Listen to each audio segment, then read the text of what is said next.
Mungkin kita tahu bahwa sekarang negara ini berada di ambang kehancuran. Biasanya bahaya ini baru disadari ketika keadaan sudah semakin terlambat. Dan sebuah negara sekuat apapun, ini pasti akan hancur juga jika masyarakat tidak peduli lagi dengan masa depan bangsanya.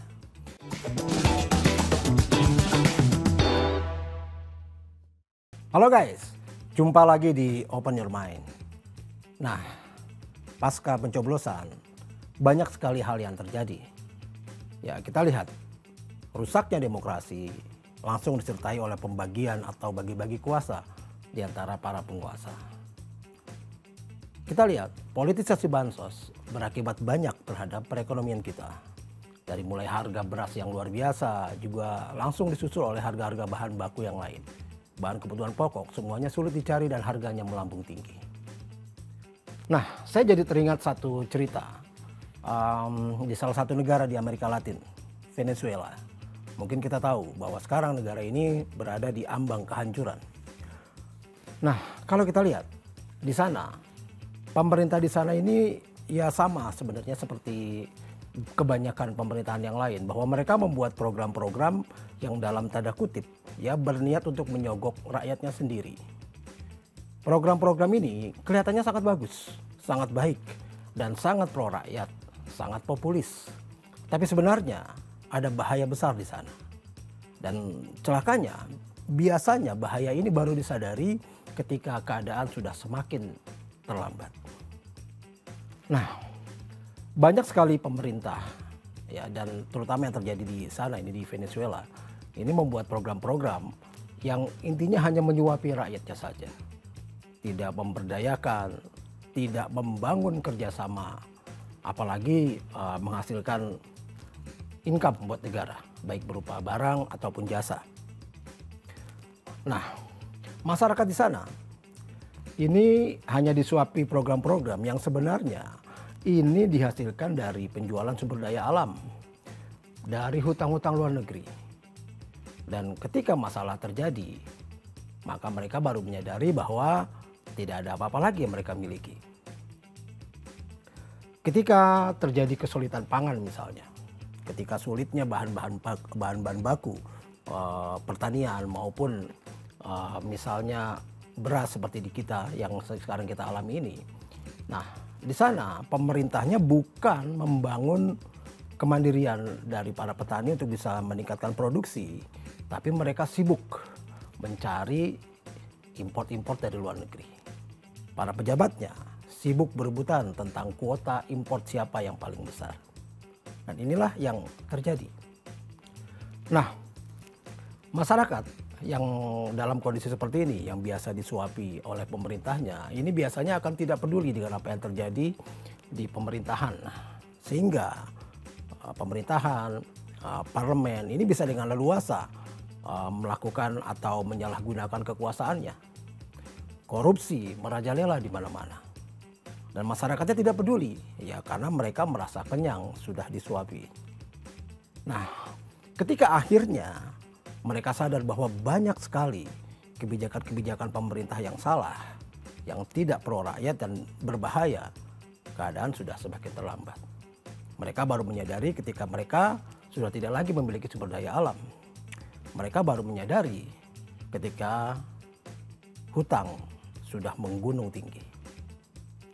Nah, jika misalnya ini terjadi pada negara kita, tentunya ini akan sangat berbahaya. Tapi melihat kondisi yang terjadi, kita bisa lihat gejalanya sudah semakin sama mengarah ke sana. Kita lihat masyarakat seolah saat ini begitu happy ya dengan program-program yang dalam tanda kutip kelihatannya akan membuat mereka sejahtera. Politisasi bansos, lalu program makan siang gratis dan lain sebagainya, yang sampai sekarang pun kita nggak tahu bagaimana detail programnya. Ini seolah akan menjadi jalan bagi masyarakat untuk hidup sejahtera. Padahal kalau lihat apa yang terjadi di Venezuela, ini kan malah sebaliknya. Jikapun pemerintah menyediakan lapangan pekerjaan, maka sejatinya ini hanyalah lapangan pekerjaan semu belaka. Karena sejatinya yang nanti akan mendapatkan pekerjaan ini hanyalah kroni-kroni mereka saja. Lowongan pekerjaan ini akan diisi oleh kerabat, anak, saudara, keponakan, dan siapapun yang berhubungan dengan orang dalam. Pejabat-pejabat ini akan semakin gila. Gaji mereka begitu tinggi tapi mereka tidak pernah puas. Bahkan mereka rela memeras untuk bisa mendapatkan uang yang lebih banyak lagi. Nah, kebanyakan dari kita, dan ini juga terjadi di banyak negara, ini punya cita-cita menjadi pegawai pemerintah, menjadi ASN, menjadi pegawai negeri, menjadi PSN. Yang tanpa kita sadari sebenarnya ASN dan PSN ini, pegawai pemerintah ini sebenarnya adalah beban buat negara. Karena mereka tidak punya nilai tambah apapun terhadap perekonomian negara. Mereka tidak menghasilkan barang ataupun jasa. Nah, semakin banyaknya PSN atau pegawai pemerintah yang direkrut, diserap oleh negara, maka artinya semakin banyak beban yang harus ditanggung oleh negara. Jadi, negara yang sehat sebenarnya adalah negara yang banyak dari warganya ini bekerja di sektor swasta. Karena sektor swasta lah yang akan menghasilkan income buat negara kita. Yang menghasilkan barang, jasa, dan juga pajak. Kita lihat sekarang kan pajak semakin tinggi. Pajak hiburan 40-75%. Saya juga nggak ngerti gimana ceritanya orang-orang yang bergerak di bidang dunia hiburan ini bisa mendapatkan untung dengan pajak segitu tinggi. Nah, inilah yang menjadi ancaman buat kita semua. Karena begini, sekuat apapun sebuah negara, maka negara ini akan hancur jika parlemennya mudah dibeli. Jika anggota parlemennya lebih cinta kepada partainya daripada rakyatnya sendiri. Sekuat apapun negara, ini pasti akan hancur jika aparat kepolisian, tentara, dan yang seharusnya menjaga negara kita ini bisa dibeli juga. Bisa diberlakukan sebagai alat dari penguasa, bukan untuk menjaga rakyatnya. Dan sebuah negara sekuat apapun, ini pasti akan hancur juga jika masyarakat tidak peduli lagi dengan masa depan bangsanya. Jika masyarakat tidak bisa menghasilkan anak-anak muda, generasi muda yang berpandangan lurus ke depan untuk melihat masa depan mereka. Korupsi ini biasanya terjadi oleh orang-orang yang memegang jabatan. Dan yang lebih menyakitkan lagi, korupsi ini biasanya dilakukan oleh mereka yang sudah kaya raya, yang sudah punya segalanya. Nah, maka dari itu, kita tidak bisa mempasrahkan pemberantasan korupsi ini kepada pemerintah saja. Harus dikembalikan kepada lembaga independen yang memang punya kekuatan dan punya legalitas yang sangat kuat untuk bisa menjadi lembaga yang akan melindungi bangsa kita dari korupsi. Di samping itu, masyarakat juga harus ditingkatkan awareness-nya. Masyarakat harus punya power juga, harus kompak. Bukan hanya cuma melaporkan saja, tapi masyarakat harus punya kuasa, punya intensi dan punya kemauan untuk bisa melakukan tindakan lebih lanjut.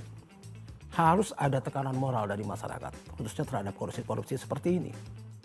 Karena masa depan kita bukan ada di tangan para penguasa. Seperti yang sering dikatakan oleh banyak orang, bahwa kedaulatan adalah di tangan rakyat. Maka saat inilah rakyat yang harus bertindak sebagai juru selamat. Salam. Mind open your mind.